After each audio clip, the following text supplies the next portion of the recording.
the largest country in the world, with one foot in Europe and the other in Asia. More than 160 different ethnic groups. This is Russia.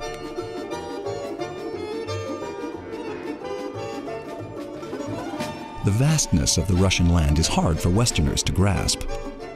Nearly twice the size of the United States, Russia ranges across 11 time zones.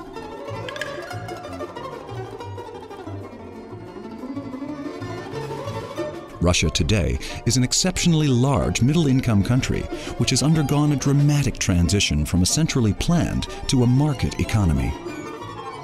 I think it's important to have a Russian strategy to any growing business today, as the Russian economy continues to grow very, very strongly, and underneath that there's a widespread developing middle-class, consumer-driven economy. And this economy is going to be one of the largest, if not the largest, consumer economy in Europe. It has maintained political and social stability, as well as good economic performance and rising living standards.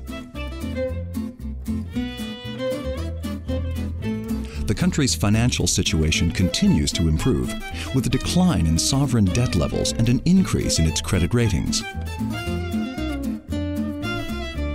The Russian ruble has also continued to appreciate against the dollar.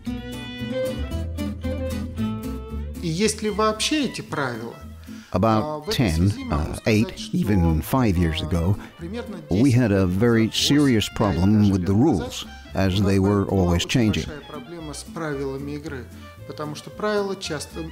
And sometimes they were changed to the benefit of some companies or some people. But during the last 2 to 3 years, we started to implement a very strict policy where the rules are the same for everyone.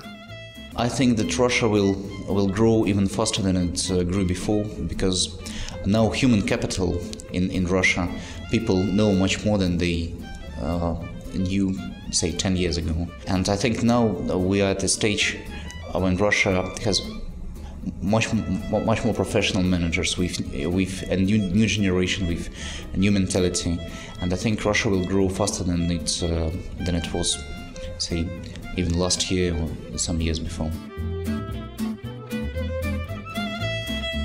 Nowhere else reflects the ambitions of the Russian people as its capital, Moscow, does.